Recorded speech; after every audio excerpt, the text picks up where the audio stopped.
Sinbad की पहली समुद्री यात्रा। एक समय की बात है जब सिंदबाद जवान और उत्साही था। उसने पहली बार समुद्र की यात्रा पर निकलने का निश्चय किया।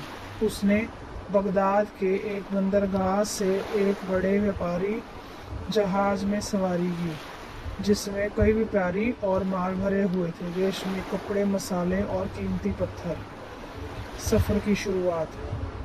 कई दिनों तक शांत समुद्र में यात्रा करते हुए उनका जहाज एक हरे भरे और शांत द्वीप के पास रुका।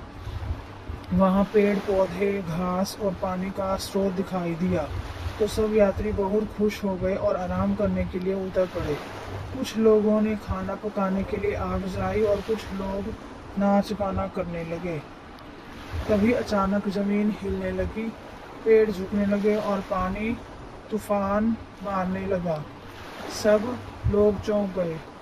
वो टापू असल में कोई जमीन नहीं थी, बल्कि एक दिग्गज मछली व्हेल थी जो लंबे समय से सो रही थी। जैसे ही उसके शरीर पर आग की गर्मी महसूस हुई, वो जाग गई और समुद्र में तेजी से तैरने लगी। सब लोग डरकर पानी में कूद गए, कई लोग डूब गए, लेकिन सिंदबाद ने साहस नहीं खोया। वह लकड़ी के एक तख्ते को पकड़कर तैरता रहा।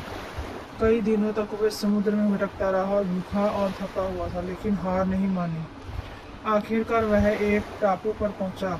वहां के लोगों ने उसे बचाया और राजमहल ले गए। राजा ने जब सिंदबाद की समझदारी और व्यवहार देखा तो उसने उसे अपने राज्य में काम पर रख लिया। सिंदबाद ने ईमानदारी से काम किया और राजा का विश्वास जीत लिया। कुछ महीनों बाद सिंदबाद को एक व्यापारी जहाज मिला जो बगदाद लौट रहा था। राजा ने उसे ढेर सारे सोने, चांदी, रत्न और मसाले से भरकर विदा किया। इस तरह सिंदबाद अपनी पहली यात्रा से न केवल जिंदा बल्कि बेहद अमीर और अनुभव से भरपूर होकर लौटा। धन्यवाद।